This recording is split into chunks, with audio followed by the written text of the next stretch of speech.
colocar da seguinte forma: Maria José de Macedo e outros.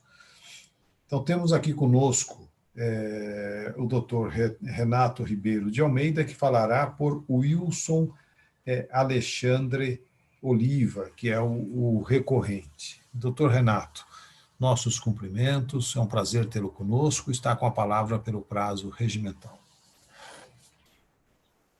Boa tarde, senhor presidente, boa tarde, senhor vice-presidente, doutor Paulo Galizia, doutor relator, doutor Marcelo Vieira, eminentes julgadores, eminente doutora Paula Bayer, representando o Ministério Público Eleitoral.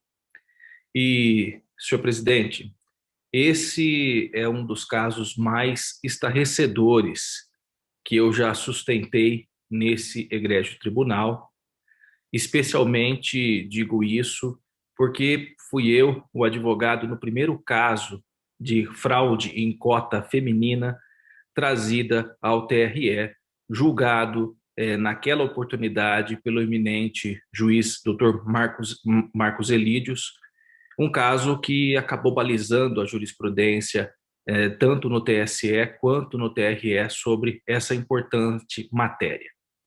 E era o caso de Cafelândia. Então, conhecido caso de Cafelândia, juntamente com o caso de Valença, no Piauí, que definiu a jurisprudência a esse respeito no TSE. E esse caso, senhor presidente, doutor Marcelo, esse caso ele é pior, porque ele é mais estarrecedor do que aquele caso que balizou toda a jurisprudência. E por que ele é pior? Porque um partido político teve o DRAP indeferido, quando do registro do DRAP, ele teve o DRAP indeferido justamente por não ter cumprido a proporção feminina, a cota feminina. Então não se atingiu os 30% mínimos quando do julgamento do DRAP.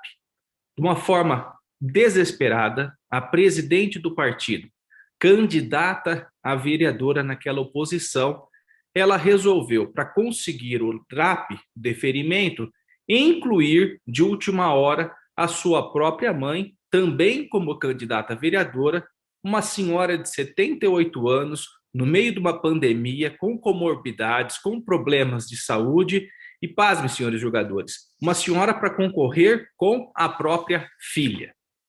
Todos os aspectos balizadores e definidos lá em Cafelândia, lá em Valença do Piauí, pelo TSE, eles foram cumpridos. Não houve movimentação financeira, não houve pedido de votos para si, mas houve pedido de votos para a própria filha nas redes sociais.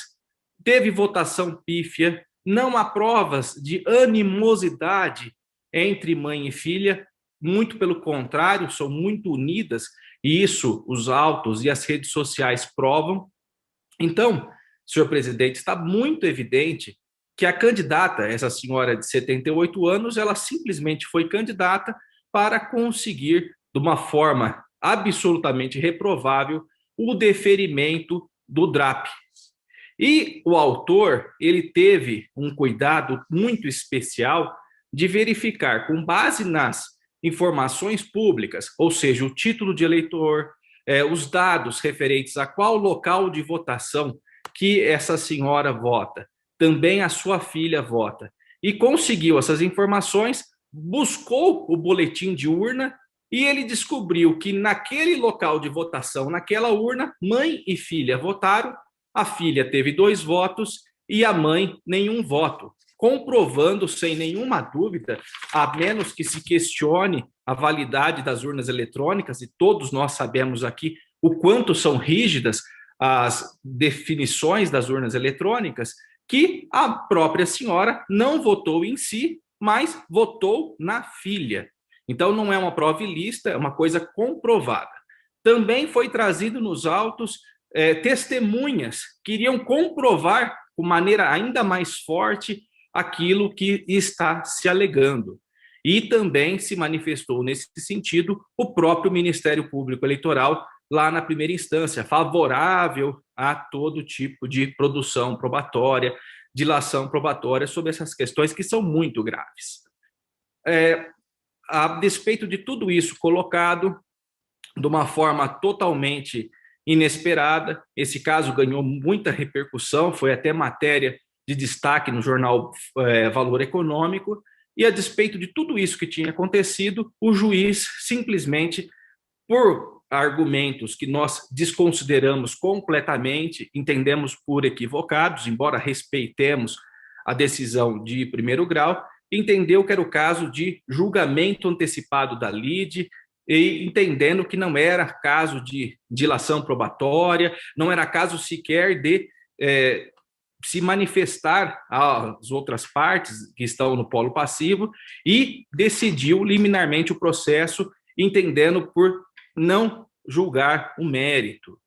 E isso gerou bastante surpresa para nós, recorremos do processo e existe nos autos agora brilhante parecer do Ministério Público Eleitoral, na pessoa da doutora Paula Bayer, que também concorda com a necessidade de se dar provimento a esse recurso no sentido de anular a sentença proferida em sede de primeiro grau e reabrir a instrução. Os fatos são graves, há provas muito categóricas nos autos e é necessário que esse processo seja devidamente instruído, sejam ouvidos todas as testemunhas colocadas no processo, para que se comprove uma vez mais que houve sim fraude na cota de gênero com essa senhora de 78 anos, mãe de uma candidata também a vereadora, com votação pífia e com todas as situações já colocadas. Então, senhor presidente, deixando 4 minutos, poupando Vossa Excelência da minha fala, eu encerro e peço mais uma vez o provimento desse nosso recurso. Muito obrigado.